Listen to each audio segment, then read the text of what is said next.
এজন্য আল্লাহ পাক বলেন লাইন শাকারতুম লাযীদান্নাকুম ওয়া লাইন কাফারতুম ইন্না আযাবি লাশাদীদ। বান্দার আমার পক্ষ থেকে প্রাপ্ত আমাদের শুকরিয়া আদায় যদি তোমরা করো, লাযীদান্নাকুম আমি তোমাদের নিয়ামতকে আরো বাড়িয়ে দিব। ওয়া লাইন কাফারতুম আর যদি তোমরা আমি রব্বুল আলামিনের পক্ষ থেকে প্রাপ্ত নিয়ামতের না শুকরিয়া করো, ওয়ালাইন কাফারতুম ইন্না আযাবি লাশাদীদ, তাহলে জেনে নিও আমি মালিকের পাকড়াও বড় শক্ত, আমার ধরা খুব কঠিন। দুনিয়ার মানুষই তো খপ করে ধরে ফেলায়, আবার ছাইরাও দেয়, আর আল্লাহ পাক ধরেন না, ধরলে ছাড়েন না। আল্লাহ পাকে ধরা বড় শক্ত। নমরুদকে ধরেন না, ছাইরা দিছেন, যত করতে পারো নাফরমানি করো, তোমাদেরকে বিবেক বুদ্ধি দান করেছি, বিবেক বুদ্ধির বলে যদি তুমি না বোঝো, তোমাকে ছেড়ে দিছি, যতদিন তুমি নাফরমানি করতে পারো করতে থাকো। কিন্তু যখন আল্লাহ পাক নমরুদকে ধরছেন, একটা ল্যাংড়া অসুস্থ মশার দ্বারাই নমরুদকে শায়েস্তা করছেন, ঠিক কিনা? মানুষ বানিয়ে আল্লাহ পাক রব্বুল আলামিন কত বড় শ্রেষ্ঠত্বের অধিকারী আমাদেরকে দান করেছেন। ও বন্ধু, খুব মনোযোগ সহকারে কথাগুলো শুনবেন। আল্লাহ পাক যদি চাইতেন আমাদেরকে নিকৃষ্ট কুকুরের শকুরও বানাইতে পারতেন। আল্লাহ পাক আমাকে আপনাকে কুকুর বানান নাই, আল্লাহ পাক আমাকে আপনাকে শকুরও বানান নাই। ও বন্ধু, আল্লাহ পাক আমাকে আপনাকে অন্য কোনো পশু পাখিও বানান নাই, চার পাওয়ালা জীব বানান নাই, অপদার্থ নাপাক নিকৃষ্ট প্রাণী বানান নাই। আল্লাহ পাক রব্বে করিম 18,000 মতান্তর 48,000 মাখলুকাত আল্লাহ পাক বানাইছেন। আল্লাহ পাক এই হাজার হাজার সৃষ্টি কুলের মাঝে সর্বশ্রেষ্ঠ সৃষ্টি জীব আমাদেরকে আল্লাহ তাআলা বানিয়েছেন। সুবহানাল্লাহ। আল্লাহ পাক আমাদেরকে সৃষ্টির সেরা বানিয়েছেন। একেবারে ওই পোকার থেকে শুরু করে নিয়ে, মশা মাছি থেকে শুরু করে নিয়ে, আমাদের চোখে দেখা যেগুলো নিকৃষ্ট, হিংস্র আর অহিংস্র, নাপাক আর পবিত্র, পাক নাপাক যত প্রাণী আছে দুনিয়াতে, সকল মাখলুককে আল্লাহ পাক বানিয়েছেন সৃষ্টির সেরা জীব ইনসানের সেবা করার জন্য। সুবহানাল্লাহ বলবেন না?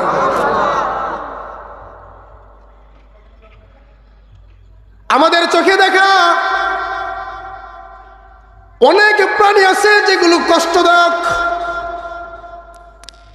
কষ্টদায়ক প্রাণীগুলোর মধ্যে অন্যতম একটা প্রাণী হলো সাপ। সাপ দেখলে মানুষ তাকে মারার জন্য উদ্যত হয়, হয় কিনা? হয় কিনা? সাপের ভয় আমার 3 বছরের বাচ্চার দিলে এমন ভাবে ঢুকে গেছে, সাপ যদি বের হয়ে যায় 3 বছরের বাচ্চাটাও পর্যন্ত ভয় পেয়ে যায়, পায় কিনা? কারণ হলো সাপের মধ্যে এমন বিষ পদার্থ রয়েছে, সাপটা যদি সবল দেয়, সাপ যদি দংশন করে মানুষ মারা যায়। এমন সাপ আছে, মুরব্বীদের জবানে শুনো, এমন সাপ আছে যে সাপ মানুষকে এই জন্য ধ্বংসন করে না, তার বিষ ক্রিয়া এতই বেশি, এতই মারাত্মক। ও মনে করে আমি যদি 2 পাওলা সৃষ্টির সারা জীব মানুষকে যদি ধ্বংসন করে আমার বিষের বিষাক্ততা এই পরিমাণ, ওই লোকটা এখান থেকে সরে যাওয়ার কোনো সময় পাবে না। আমার বিষটা তার দেহের মধ্যে এত তাড়াতাড়ি প্রবেশ করবে, তার দেহের মধ্যে এমন ভাবে ছড়িয়ে যাবে, লোকটা কয়েক মুহূর্ত সময়ে, কয়েক সেকেন্ড সময়ের মধ্যে লোকটা পদার্থ হয়ে যাবে। দুর্বল হয়ে যাবে, নিস্তেজ হয়ে যাবে, না জানি ওই লোকটা আমার উপরে পড়ে যায় কিনা। এই জন্য সবচাইতে বিষধর সাপ তাকে ধ্বংসন করে না। সাপকে সবাই ভয় পায়, এমন কেউ নাই যে সাপকে ভয় পায় না, কি বলেন? আবার অনেকেই ওই ভয়কে জয় করে ফেলছে, সেটা এইভাবে আপনার অনেক সময়, যেহেতু আপনারা মোটামুটি মাশাআল্লাহ অনেকেই একেবারে 5 বছরের বাচ্চার থেকে নিয়ে সকলে ইউটিউব মুখী, সকলে ইউটিউব দেখে। তো এক ভিডিও দেখলাম, কাঁচা সাপ চিবায়া খায়। এটা খেতে খেতে এমন অবস্থা হয়ে গেছে, তারপর একটা শরীর বিষাক্ত হয়ে গেছে। এখন যত বিষাক্ত সাপই সে খাক না কেন, তার গায়ে কোনো এটা আসর করে না, প্রভাব করে না, প্রভাব ফেলে না। ওটা হলো ভিন্ন একটা কথা। স্বাভাবিকভাবে যত হিংস্র প্রাণী আছে, সকল হিংস্র প্রাণীর মধ্যে অন্যতম পরিচিত একটা হিংস্র প্রাণী হলো সাপ, ঠিক কিনা? আমার বন্ধুগণ, বড়দের জবানে শুনেছি সাপের মধ্যে বিষ পদার্থ কোথা থেকে আসলো, সে অনেকেই বলে থাকেন, মুরব্বীদের জবানে শোনা। মানুষ যে শ্বাসটা গ্রহণ করে সবচাইতে স্বচ্ছ, পরিচ্ছন্ন, পবিত্র একটা শ্বাস, পবিত্র একটা বাতাস। এই বাতাসটা প্রত্যেকজন ব্যক্তির দেহের ভিতরে যায়, দেহের মধ্যে ব্যবহৃত হয়। আবার মুহূর্তে মুহূর্তে আমাদের ব্যবহৃত শ্বাস প্রশ্বাসগুলো বের হয়ে যায় কিনা। হাই আসে, অনেক সময় এমনভাবে হাই আসে চোখ দিয়ে পানি বের হয়ে যায়। অনেকে বলে থাকেন, যে সাপ মানুষের বিষাক্ত শ্বাসগুলো বেশি গ্রহণ করে, ওই সাপের মধ্যে বিষাক্ততা বেশি, যার কারণে ওই সাপের মধ্যে বিষটা বেশি। যে সাপ মানুষের বিষাক্ত শ্বাসটা গ্রহণ করে বেশি, ওই সাপের মধ্যে বিষাক্ত পদার্থও বেশি। আল্লাহু আকবার। আল্লাহ পাক এই সাপটাও অকেজো বানান নাই, অনর্থক বানান নাই, ওটাও মানুষের খেদমত করে। চিকিৎসা বিজ্ঞানী যারা চিকিৎসা সামগ্রী তথা ঔষধ, মেডিসিন এগুলো নিয়ে যারা রিসার্চ করে, অধিকাংশ ঔষধ বানানো হয় সাপের বিষ দ্বারা। কথা বলেন ঠিক কিনা? এই জন্য বলতেছিলাম, আল্লাহ পাকের কাছে চাই নাই, আল্লাহ পাকের কাছে দরখাস্ত করি নাই। দুনিয়ার মধ্যে সামান্য থেকে সামান্য একটা পদের জন্য কত দরখাস্ত করে কিনা? সামান্য থেকে সামান্য একটা পদের জন্য কত টাকা খরচ করে। সম্মানিত প্রিয় উপস্থিতি, যে বিষয়টা বলছিলাম, আল্লাহ পাক রব্বে কারীম আমাদেরকে অফুরন্ত নেয়ামত দান করেছেন। অফুরন্ত নেয়ামতের মাঝে অন্যতম নেয়ামত হলো আমাদেরকে আল্লাহ পাক সৃষ্টির সেরা বানিয়েছেন। কথা বলেন, কি বানিয়েছেন? সৃষ্টির সেরা। যত মাখলুক আমরা দেখি আর না দেখি, সমুদ্রের গভীরে অসংখ্য শত শত নয় হাজার হাজার মাখলুকাত সমুদ্রের পানির গভীরে আছে। কথা বলেন ঠিক কিনা? মাটির গভীরে রয়ে গেছে। আমাদের দেখা, আমাদের না দেখা, পরিচিত অপরিচিত, হিংস্র অহিংস্র সকল প্রাণী আল্লাহ পাক রব্বে কারীম সৃষ্টি করেছেন সৃষ্টির সেরা জীব ইনসানের সেবা করার জন্য। কথা বলেন ঠিক কিনা? এই জন্য আল্লাহ পাক রব্বে কারীম যত শত শত নিয়ামত রাজি দান করেছেন, আল্লাহ পাকের দেয়া নিয়ামতগুলি আমরা গণনা করে শেষ করতে পারবো না। এই কথাটি আল্লাহ পাক কোরআন কারিমে জানিয়ে দিয়েছেন, ওয়া ইন তা'উদ্দু নি'মাতাল্লাহি লা তুহসুহা। বান্দারা আমার পক্ষ থেকে প্রাপ্ত নিয়ামতগুলোর যদি তোমরা গণনা করো, লা তুহসুহা, কোশ্চিন কালেও তোমরা নিয়ামতের গণনা করে শেষ করতে পারবা না। বন্ধুরা আমার, ভাইরা আমার, কিন্তু বড় আফসোস, আমরা মনে করি নিয়ামত শুধুমাত্র টাকা পয়সা, আমরা মনে করি নিয়ামত শুধুমাত্র অট্টালিকা, আমরা মনে করি নিয়ামত শুধুমাত্র দামি গাড়ি, নিয়ামত হলো জমি জমা, এগুলোই হলো নিয়ামত। আল্লাহ পাক আমাদের 3.5 হাত বডির মধ্যে আজিব আজিব আশ্চর্য আশ্চর্য নিয়ামত দিয়ে আমাদেরকে সাজাইছেন। এমন আজিব আর গরিব বড় দামি দামি নিয়ামত দিয়ে সাজাইছেন। এই নিয়ামতগুলো দুনিয়ার কোনো বাজারে পাওয়া যায় না, যায় কিনা? যদি কারো চোখ হারিয়ে যায়, দুনিয়ার মধ্যে এমন কোনো বাজার নাই যেখানে চোখগুলো কিনতে পাওয়া যায়, আছে কি? কারো যদি কান হারিয়ে যায়, ও বন্ধু, দুনিয়ার কোনো বাজার এমন নাই যেখানে গেলে কান খুঁজা পাওয়া যায়। দুনিয়ার মধ্যে অনেক বড় বড় নামি দামি বাজার আছে, এক বাজারে না পাওয়া গেলে অন্য বাজারে পাওয়া যায়। দুনিয়ার মধ্যে দামি দামি শহর আছে, এক শহরে বন্ধু না পাওয়া গেলে অন্য শহরে পাওয়া যায়। দুনিয়ার মধ্যে বড় খ্যাতনামা শপিং মল আছে, এক জায়গায় না পাওয়া গেলে বন্ধু আর এক জায়গায় পাওয়া যায়।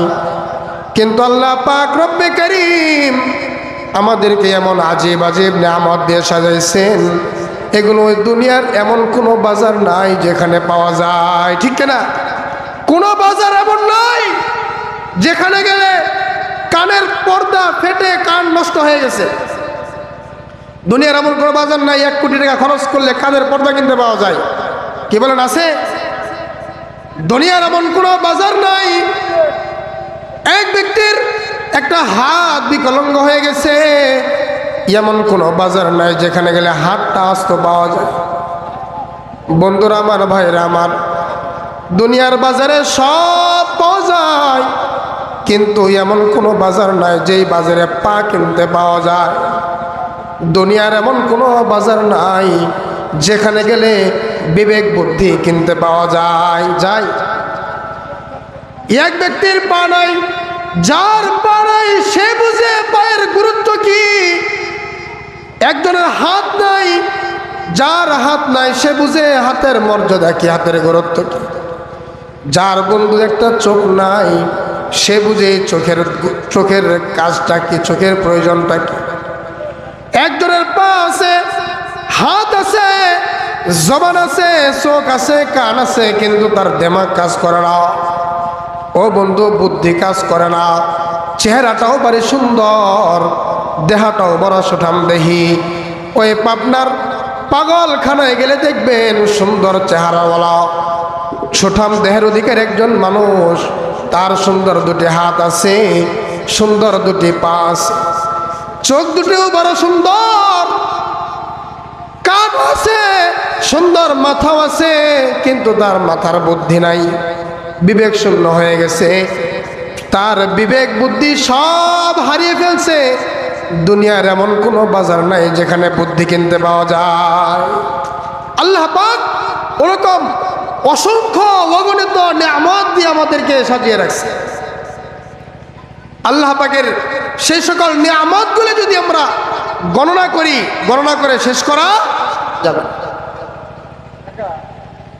আল্লাহ পাক বলেন, ওয়ালাউ আন্না মা ফিল আরদি মিন শাজারাতিন আকলামুন, ওয়ালাউ আন্না মা ফিল আরদি মিন শাজারাতিন আকলামুন ওয়াল বাহরু ইয়ামুদ্দুহু মিন বাদিহি সাবআতু আবহুরিম মা নাফিদাত কালিমাতুল্লাহ।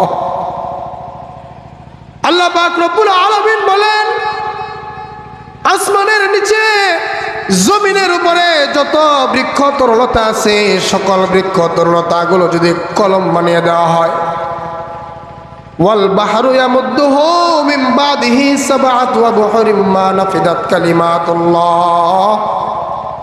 আর যত সমুদ্র আছে, যত পানি আছে আসমানের নিচে জমিনের উপরে, সকল পানিগুলোকে যদি কালি বানিয়ে দেওয়া হয়, একটা সময় আল্লাহ পাকের নিয়ামতের গুণগান লেখার জন্য যদি সকল কলমগুলো চালিয়ে দেওয়া হয়, লিখতে লিখতে কলমগুলো এক সময় শেষ হয়ে যাবে।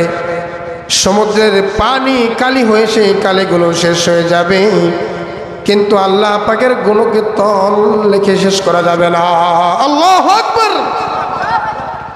আল্লাহ পাক এরকম অফুরন্ত নিয়ামত আমাদেরকে দিয়েছে, কিন্তু অবুঝজনিত কারণে, দিনের বুঝ না থাকার কারণে আমরা মনে করি আমার টাকা নাই, আল্লাহ পাক আমাকে কিছুই দেয় নাই, আমার সুন্দর বাড়ি নাই, মনে হয় ওরকম কিছু দেয় নাই আল্লাহ পাক, আমার দামে একটা গাড়ি নাই, আমার খুব জমি জমা নাই, এগুলোকে আমরা নিয়ামত মনে করি।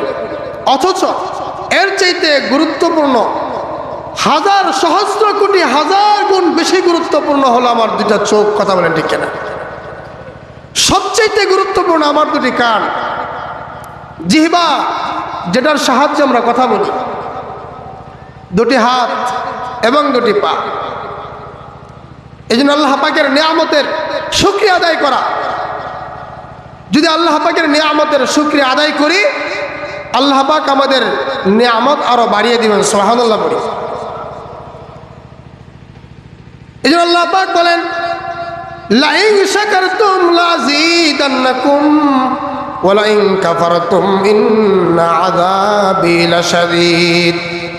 বান্দার আমার পক্ষ থেকে প্রাপ্ত আমাদের শুকরিয়া আদায় যদি তোমরা করো, লাযীদান্নাকুম, আমি তোমাদের নিয়ামতকে আরো বাড়িয়ে দিব। ওয়া লাইন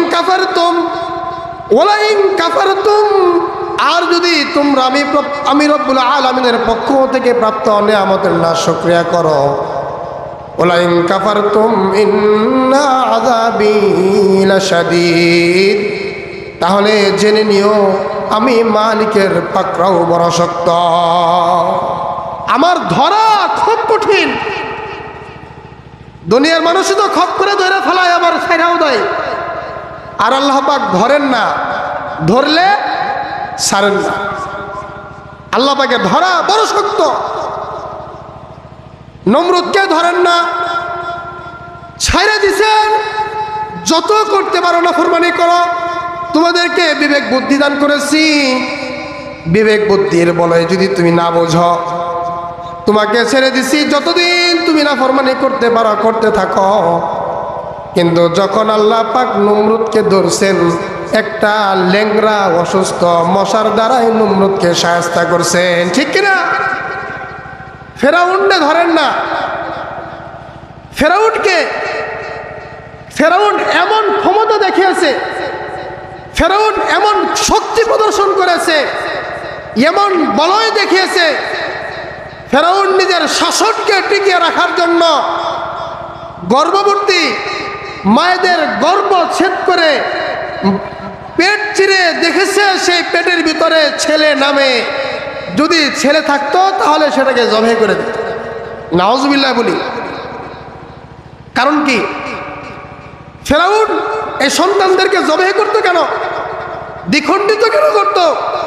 কারণ ছিল, সে একটা স্বপ্ন দেখেছিল, স্বপ্নের ব্যাখ্যা করেছিল যে মহামান্য এই মিশরে একজন যুবকের জন্ম হবে, এক বালকের জন্ম হবে, যার হাতে আপনার ক্ষমতা নাস্তানাবুদ হবে।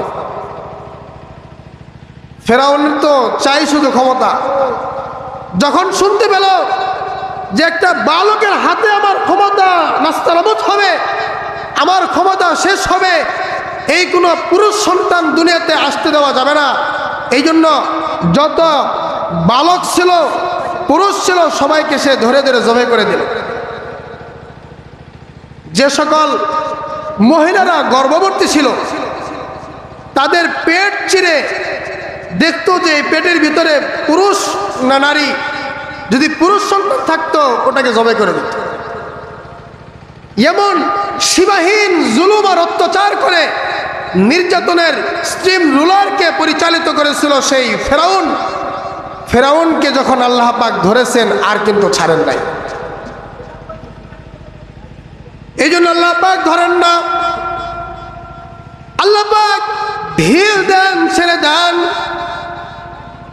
যার কারণে আল্লাহ পাকের নাফরমানি করে, তারপর আল্লাহ পাক বান্দাকে ধরেন না।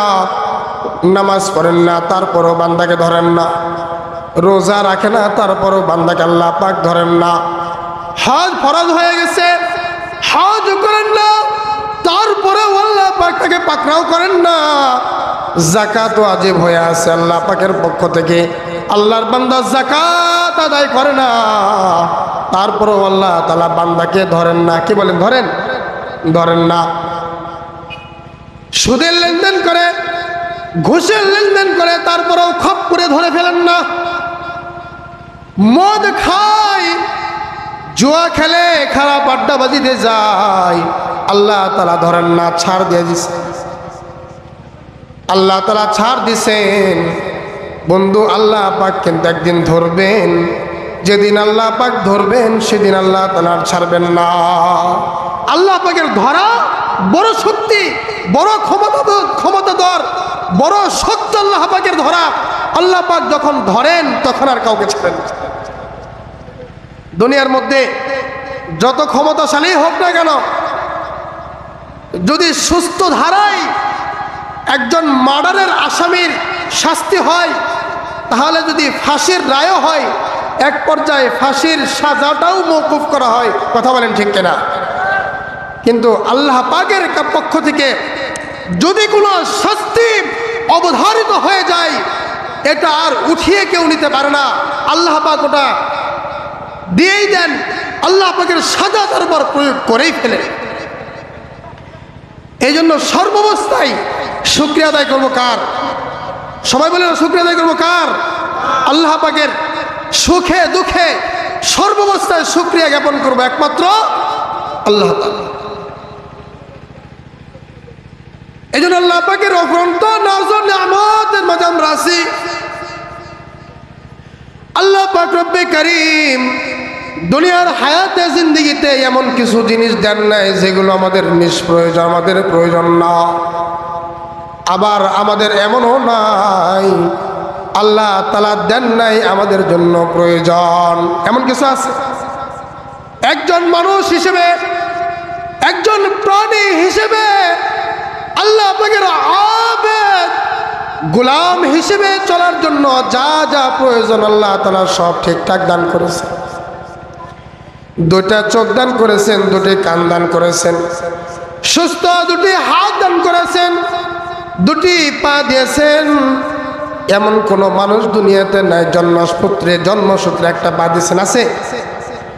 সবাইকে আল্লাহ পাক দুটি পা দান করেছেন, দুটি হাত দান করেছেন। আল্লাহ পাক রব্বে কারীম যে নিয়ামতগুলি আমাদেরকে দিয়েছেন, প্রত্যেকটা নিয়ামতের শুকরিয়া আদায় করার স্ব পদ্ধতি আছে, আলাদা আলাদা পদ্ধতি আছে। আল্লাহ পাকের কোন বান্দা যদি নিয়ামতের শুকরিয়া আদায় বন্ধ না করে, যে কোনো সময় আল্লাহ তাআলা নিয়ামতগুলো ছিনিয়ে নিতে পারেন। পারেন কি পারেন না? যে কোনো সময়। অনেক সময় আমরা দেখি টাইফয়েড হয়েছে, টাইফয়েড জ্বরে অন্ধ হয়ে গেছে, অথবা একটা সাইড তার অবশ হয়ে গেছে। এগুলো অনেক সময় হয়ে যায়। সুস্থ সবল দুনিয়াতে আসছে, কিন্তু আসার পরে তার কোন একটা অঙ্গ নষ্ট হয়ে গেছে, বিকলাঙ্গ হয়ে গেছে। আল্লাহ পাকের দেয়া আমানত যদি কেউ রক্ষা না করে, যে কোনো সময় এগুলোর ক্ষমতা ছিনিয়ে নিতে পারেন যিনি, তিনি কে? সকলে বলেন, তিনি কে? আল্লাহ। এজন্য ওই আল্লাহ পাকের পক্ষ থেকে প্রাপ্ত নিয়ামতের শুকরিয়া আদায় করার প্রয়োজন আছে কি নাই? আছে কি নাই? মুহতারাম হাজিরিন, আল্লাহ তাআলা অসংখ্য অগণিত নিয়ামত আমাদেরকে দিয়েছেন। আল্লাহ পাক রব্বে কারীম যেই নিয়ামতগুলো আমাদেরকে দিয়েছেন, প্রত্যেকটা নিয়ামতের হিসাব কিন্তু আল্লাহ তাআলা খুব শক্ত আকারে নেবেন। দুনিয়ার হায়াতে জিন্দেগিতে ছেলে অপরাধ করে বাবা ক্ষমা করে দেয়, ছোট ভাই অপরাধ করে বড় ভাই ক্ষমা করে দেয়। আল্লাহ পাক রব্বুল আলামিন তার বান্দাও যদি কোনো অপরাধ করে, আল্লাহ পাক তার বান্দার অপরাধগুলো ক্ষমা করে দেন। আল্লাহ পাকের পক্ষ থেকে আল্লাহর কোনো বান্দা যদি অপরাধগুলো ক্ষমা করিয়ে নিতে পারে, দুনিয়ার জগতে থাকা অবস্থায় তার কপালটা খুলে যাবে। আর যদি কোনো কপাল পরা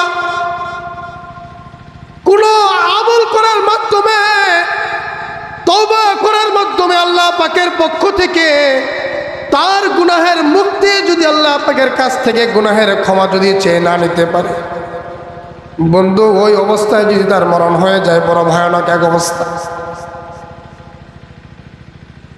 বড় ভয়ানক এক অবস্থায় পড়ে যেতে হবে। আল্লাহর পয়গম্বর বলেন, একজন ব্যক্তিকে যখন কবরে দাফন করে দেওয়া হয়, ওই ব্যক্তি কত মুসিবতের মধ্যে পড়ে যায়। সমুদ্রের মধ্যে একটা জাহাজ চলছে, কিছু পথ অতিক্রম করার পর মধ্য সাগরে হঠাৎ করে আচানকভাবে সামুদ্রিক ঝড় শুরু হয়ে গেছে। সামুদ্রিক ঝড়ে বন্ধুরা জাহাজটা ডুবে গেছে। এমন অবস্থায় জাহাজে আরোহণকারী সকল যাত্রীরা মারা গেছে। একজন যাত্রী সমুদ্রের ঢেউয়ের মধ্যে হাবুডুবু খায়। এমন অবস্থায় সবাই মারা গেছে, সে শুধু একবার ডুবে যাইতেছে আর একবার ভেসে উঠতেছে। আল্লাহর পয়গম্বর বলেন, সমুদ্রে ডুবন্ত এই ব্যক্তি যতটা না মুসিবতের মধ্যে পড়ে যায়, একজন ব্যক্তিকে যখন কবরে দাফন করে দেওয়া হয়, এই ব্যক্তি তার চাইতে বড় বেশি মুসিবতের মধ্যে পড়ে যায়। সমুদ্রের মধ্যে যে ব্যক্তি ডুবন্ত, মধ্য সমুদ্রের মাঝেও কোনো মানুষ বা কাউকে পাওয়া যাইতে পারে যার মাধ্যমে সে সেখান থেকে মুক্তি পাইতে পারে। ও বন্ধু, কবরের মধ্যে যদি কেউ মুসিবতের মধ্যে থাকে, দেখার কেউ নেই। বাড়ির পাশে কবর, এখান থেকে শত শত নয়, হাজার হাজার মাইল দূরের সংবাদ সামান্য থেকে সামান্য ফোনের মাধ্যমে নেওয়া যায়। বাড়ির পাশেই, বাড়ির পিছনে কবর, 3.5 হাত মাটির গর্ত, কবরের খবর কোনো দামি ফোনের দ্বারা কিন্তু নেওয়া যায় না। যায় দুনিয়ার মধ্যে মানুষ গুনাহ করে, বন্ধুর প্ররোচনায় পড়ে মানুষ গুনাহ করে,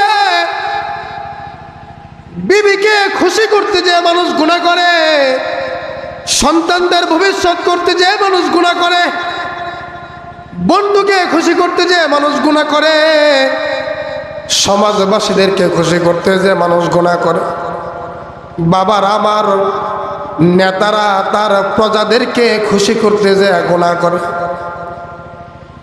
ময়দানে মাহশরে, হাসরের ময়দানে, কবর জগৎ থেকে নিয়ে হাসর জগৎ পর্যন্ত, চূড়ান্ত ফয়সালা হওয়ার আগ পর্যন্ত বন্ধু বন্ধুর কোনো কাজে আসবে না, মা সন্তানের কোনো কাজে আসবে না, বাবা সন্তানের কোনো কাজে আসবে না, ছেলে বাবার কোনো কাজে আসবে না, মেয়ে মার কোনো কাজে আসবে না। সবাই সবাইকে ভুলে যাবে, কেউ কাউকে চিনবে না। দুনিয়ার মধ্যে কেউ না চিনলেও বাবা মা চিনে, ঠিক কিনা? হাজার হাজার মানুষের মধ্যে বিকৃত চেহারা অবস্থায় সন্তানটা পড়ে আছে, বাবা মা দেখলে চিনে ফেলে। বন্ধু, দুনিয়ার মধ্যে নিজের জীবনের চাইতেও বেশি মহব্বত সন্তানকে বাবা মা করে। যদি জীবন দেওয়ার প্রশ্ন আসে, এমন অবস্থায় বাবাকে যদি বলা হয় তোমার সন্তানের জীবন যাবে, আর যদি তোমার সন্তানের জীবন বাঁচাইতে চাও, তাহলে বাবা তোমার জীবনটা দিতে হবে, তাহলে আমার মনে হয় না কোনো বাবা সেখান থেকে ফিরে যাবে নিজের জীবন নিয়ে। প্রত্যেকটা বাবাই বলবে আমার জীবন দিয়ে দিব, কিন্তু আমার সন্তানের জীবন বাড়াইয়া দাও, ঠিক কিনা? আমার সন্তানের জীবনটা বেঁচে যাক, আমার জীবন শেষ হয়ে যাক, এটা আমি চাই, আমার জীবন নষ্ট হয়ে যাক। কোনো মা এমন নাই সন্তানকে ছেড়ে দেয়, নিজের জীবনকে বাঁচায়। বরং সবচাইতে দরদি হলো মা, যিনি 10 মাস 10 দিন গর্ভে ধারণ করেছে। নিজের জীবন দিয়ে হলেও মা সন্তানকে বাঁচানোর জন্য চেষ্টা করে, মেহনত করে। কিন্তু হাসরের ময়দান বড় ভয়ানক এক ময়দান। হাসরের ময়দানে বন্ধু মাও তার সন্তানকে চিনবে না, বাবাও তার সন্তানকে চিনবে না, ভাই তার ভাইকে চিনবে না, বন্ধু তার বন্ধুকে ভুলে যাবে। এই কথাগুলো আল্লাহ পাক একটা আয়াতের মধ্যে বলেন, আল ইয়াউমা নাখতিমু আলা আফওয়াহিহিম। আল্লাহ পাক এক আয়াতের মধ্যে বলেন, ইয়াউমা ইয়াফিরুল মারউ মিন আখিহি ওয়া উম্মিহি ওয়া আবিহি ওয়া সাহিবাতিহি ওয়া বানিহি। ইয়াউমা ইয়াফিরুল মারউ মিন আখিহি, ভাইয়ের কাছে যাবে। ইয়াউমা, কিয়ামতের দিন, ইয়াফিরুল মারউ মিন আখিহি, তার ভাইয়ের কাছে যাবে। ভাই বলবে তোমাকে চিনি না। ভাই কি বলবে?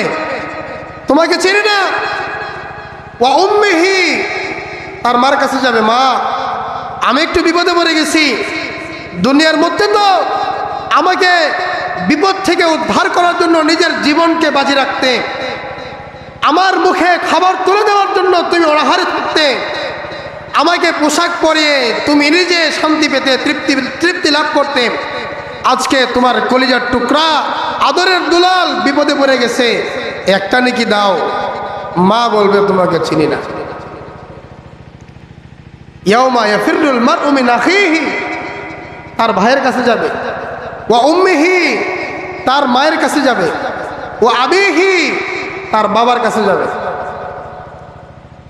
ওয়া সাহিবাতিহি, তার বন্ধুদের কাছে যাবে।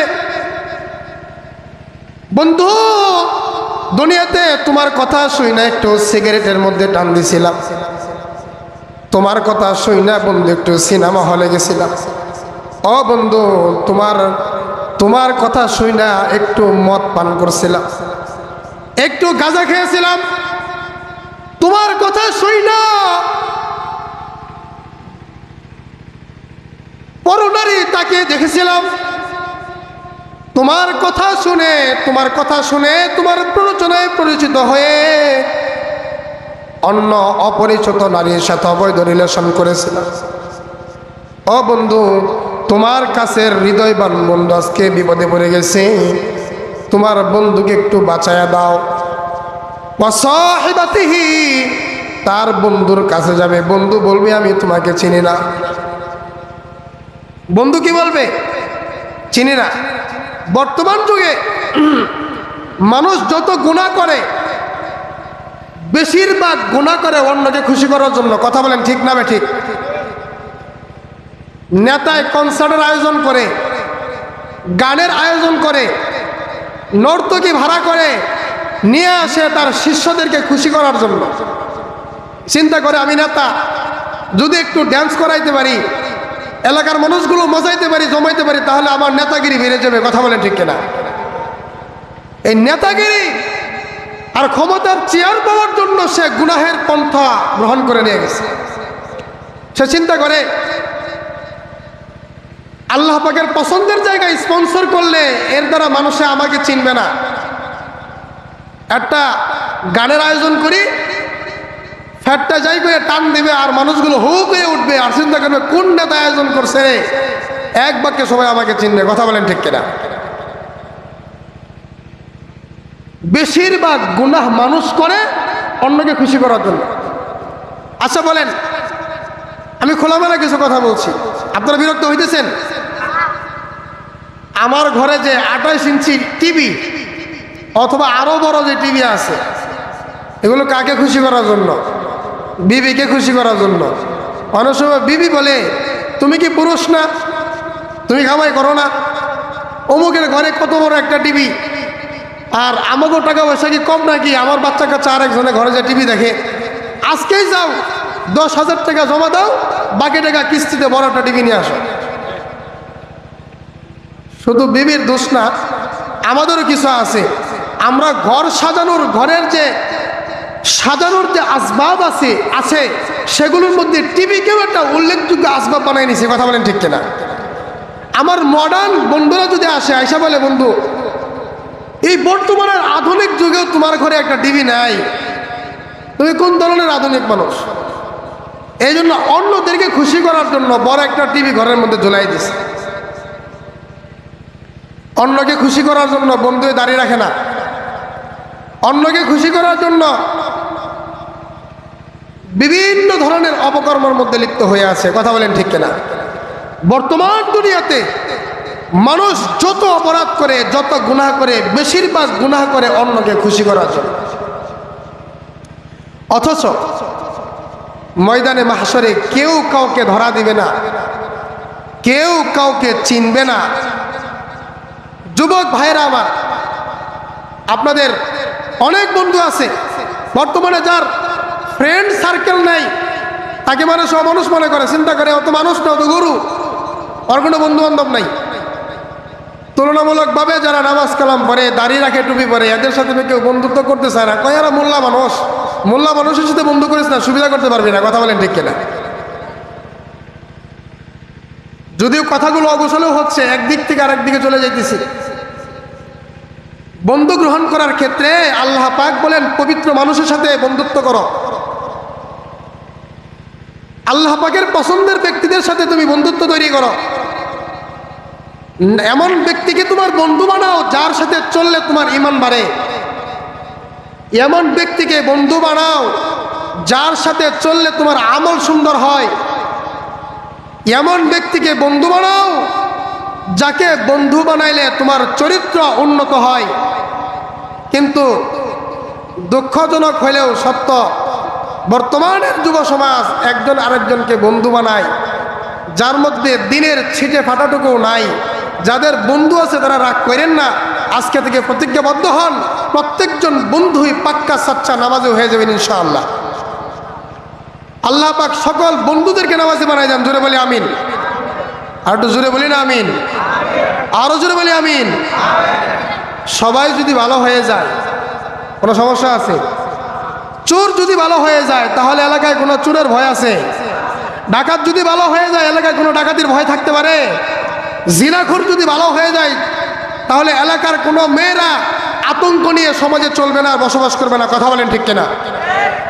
মুহতারাম হাজিরিন, সমাজে সব কিছুই আছে, টাকা আছে, পয়সা আছে, সব আছে, কিন্তু সভ্যতা নাই, ভদ্রতা নাই, নীতি নৈতিকতা নাই, উন্নত চরিত্র নাই।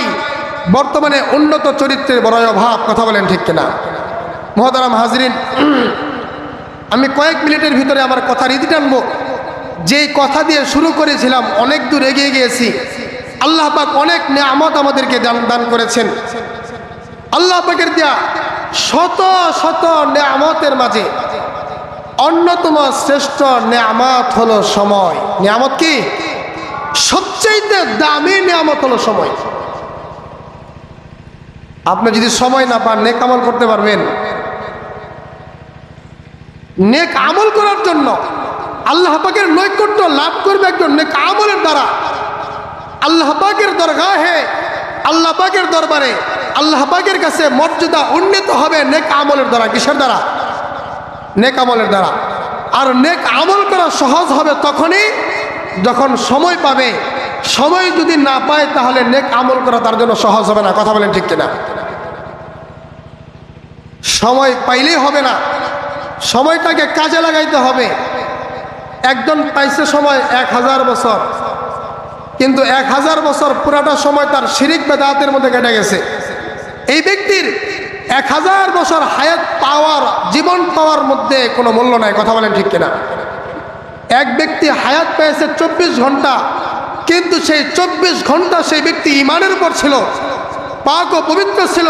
তাহলে এই ব্যক্তির 24 ঘন্টার জীবন শিরিকযুক্ত 1000 জীবনের চাইতেও উন্নত এবং সম্মানিত। কথা বলেন ঠিক কিনা? এই জন্য আমরা আমাদের সময়টাকে কাজে লাগাইব ইনশাআল্লাহ। আল্লাহ পাকের দেওয়া নেয়ামতগুলোর মধ্যে শ্রেষ্ঠ নেয়ামত হলো সময়। এই সময়টাকে কাজে লাগাবো কারা কারা? আল্লাহু আকবার বলে আল্লাহ পাককে 2 হাত উঁচু করে দেখিয়ে দিই। আল্লাহ পাক সবাইকে কবুল করেন। জোরে বলে আমিন। প্রত্যেকের মূল্যবান সময় আল্লাহ পাক মূল্যবান কাজে ব্যয় করা তৌফিক দান করেন। জোরে বলে আমিন। আরো জোরে বলে আমিন। মুহতারাম হাজিরিন, সর্বশেষ একটি ঘটনা বলে আমি শেষ করব। 2 সাহাবী, 2 বন্ধু একত্রে ইসলাম গ্রহণ করেছেন। একসাথে কালিমা পড়ে মুসলমান হয়েছেন। সাথে সাথেই দুই বন্ধু জিহাদের ময়দানে অবতীর্ণ হয়েছেন। এক বন্ধু খুবই উদ্যমী ছিলেন, সাহসী ছিলেন, উদ্যমতা সাহসিকতার সাথে যুদ্ধের ময়দানে অবতীর্ণ হয়েছেন। তুমুল লড়াই করার পর ওই সাহসী বন্ধু শাহাদাত বরণ করেছেন। সুবহানাল্লাহ বলবেন না? সকলে একটু জোরে বলি সুবহানাল্লাহি ওয়া বিহামদিহি। শাহাদাত বরণ করেছেন। আরেক বন্ধু একটু সাহস কম ছিল, সে শাহাদাত বরণ করেনি, বাকি সে গাজী হয়ে ফিরে আসছে। হাদিসের মধ্যে রওয়ায়াত এসেছে, অনেকেই বলেন যেই বন্ধু গাজী হয়ে যুদ্ধের ময়দান থেকে ফিরে আসলো তার 1 সপ্তাহ পর ইন্তেকাল হয়েছে। অনেকেই বলেন 40 দিন পর ইন্তেকাল হয়েছে, অনেকেই বলেন 1 মাস পর ইন্তেকাল হয়েছে। তৃতীয় আরেক সাহাবীর স্বপ্নে দেখেন জান্নাতের মধ্যে জান্নাতীদেরকে সিরিয়াল মেনটেন করে জান্নাতে প্রবেশ করানো হচ্ছে। এমন সময় যেই সাহাবী শাহাদাত বরণ করলেন, ওই সাহাবীর আগে যে সাহাবী 1 সপ্তাহ পর ইন্তেকাল করেছেন, ওই সাহাবীকে জান্নাতে প্রবেশ করানোর অনুমতি দেওয়া হয়েছে। সুবহানাল্লাহ বলবেন না? আর একটু জোরে বলি সুবহানাল্লাহি ওয়া বিহামদিহি।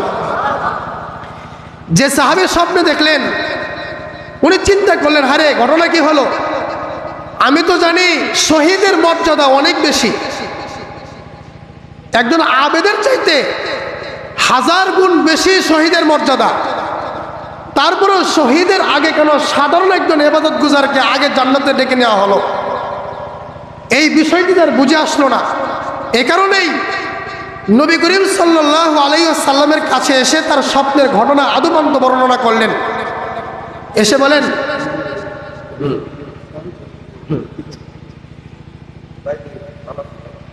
তো সাহাবী আল্লাহর পয়গম্বরকে জিজ্ঞেস করলেন, ইয়া রাসূলুল্লাহ, আপনার জবান থেকে শহীদের অনেক মর্যাদা শুনেছি, কিন্তু আমার একটু খটকা লেগেছে স্বপ্ন দেখে, যে শাহাদাত বরণ করলেন তাকে জান্নাতে ডেকে নেওয়া হলো পরে, আর যে স্বাভাবিকভাবে ইবাদত বন্দিকে করে স্বাভাবিকভাবে ঘরে ইন্তেকাল করলেন তাকে ডেকে নেওয়া হলো আগে, এটার কারণ কি?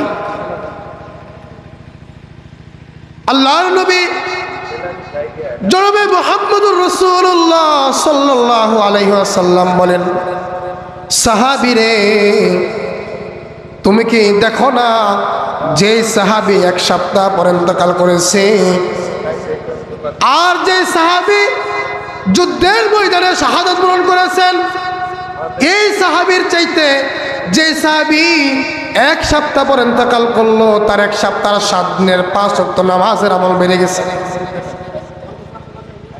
অন্য রিওয়ায়াত অনুযায়ী আল্লাহর পয়গম্বর বললেন, সাহাবীরে যে সাহাবী যুদ্ধের ময়দানে শাহাদাত বরণ করলেন তোমরা কি দেখো না ওই সাহাবীর চাইতে যে সাহাবী 40 দিন পর ইন্তেকাল করলেন তার নামাজের আমলগুলো বেড়ে গেছে। আরেক রিওয়ায়াত অনুযায়ী আল্লাহর পয়গম্বর বললেন, ও আমার সাহাবী, তুমি কি এই বিষয়টা দেখো না, পর্যবেক্ষণ করো না, যে সাহাবী শাহাদাতের যুদ্ধের ময়দানে শাহাদাত বরণ করেছেন 1 বছর পর যে সাহাবীর ইন্তেকাল হলো 1 বছরে সে 5 ওয়াক্ত নামাজের আমল করেছে, তাহাজ্জুদের আমল করেছে, বিতরের নামাজের আমল করেছে, 1 বছরের 30টা রোজার আমল করেছে। এই সকল আমলগুলা, এই সকল নেকিগুলা, এই সকল আমলের নেকিগুলা শাহাদাত বরণকারী সাহাবীর চাইতেও তাকে বাড়িয়ে দিয়েছে। সুবহানাল্লাহ। তার নেক আমলগুলা শাহাদাতকারী সাহাবীর, তার নেক আমলগুলোর কারণে এক শাহাদাত বরণকারী সাহাবীর চাইতেও তার মর্যাদা আল্লাহ তাআলা বাড়িয়ে দিয়েছে। 7 দিনের আমলের কারণে তার মান বেড়ে গেছে, 40 দিনের নেক আমলের কারণে তার আমল বেড়ে গেছে, 1 বছরের নেক আমল করার কারণে তার নেকির পাল্লা ভারী হয়ে গেছে, বেশি হয়ে গেছে। এই জন্য আল্লাহ পাকের দরবারে শাহাদাত বরণকারীর চাইতে ওই ব্যক্তির মর্যাদা বেশি। এই কারণে তাকে শাহাদাত বরণকারীর আগেই জান্নাতে ডেকে নেওয়া হয়েছে। সুবহানাল্লাহি ওয়া বিহামদিহি। এই জন্য সময় শুধু পেলেই হবে না, সময়ের যথাযথ মূল্যায়ন করতে হবে। আল্লাহ পাক আমাদের সবাইকে সময়ের যথাযথ মূল্যায়ন করা তৌফিক দান করে। সকলে জোরে বলে আমিন, আরো জোরে বলে আমিন। এই জন্য দ্বীনি মাহফিল, এই মাহফিল থেকে আমরা সবক নিয়ে উঠব। মুরব্বী বাবাজি যারা রয়েছেন, যুবক ভাই যারা রয়েছেন, আমরা সকলেই দৃঢ় প্রতিজ্ঞাবদ্ধ হব আজ থেকে ইনশাআল্লাহ আর এক ওয়াক্ত নামাজও কাজা করব না। কে বলেন ইনশাআল্লাহ? সামনে রমজান মাস আসছে, একটি তারাবিও আমরা বাদ দিব না, একটি রোজাও আমরা ছেড়ে দিব না। প্রতিটি রোজা, প্রত্যেকটি তারাবি আমরা খুব সুচারুভাবে, সুন্দরভাবে, সুশৃঙ্খলভাবে মসজিদে এসে সারা মাস নিরবিচ্ছিন্নভাবে ইবাদতের মাধ্যমে আমরা কাটাইব ইনশাআল্লাহ। আল্লাহ পাক আমাদের সবাইকে দ্বীনের জন্য কবুল করেন, দ্বীনের রাহবার হিসেবে কবুল করেন। সকলে মিলে আমিন। অগুছালো যে কথাগুলো আলোচনা করা হলো, যিনি করলেন, যারা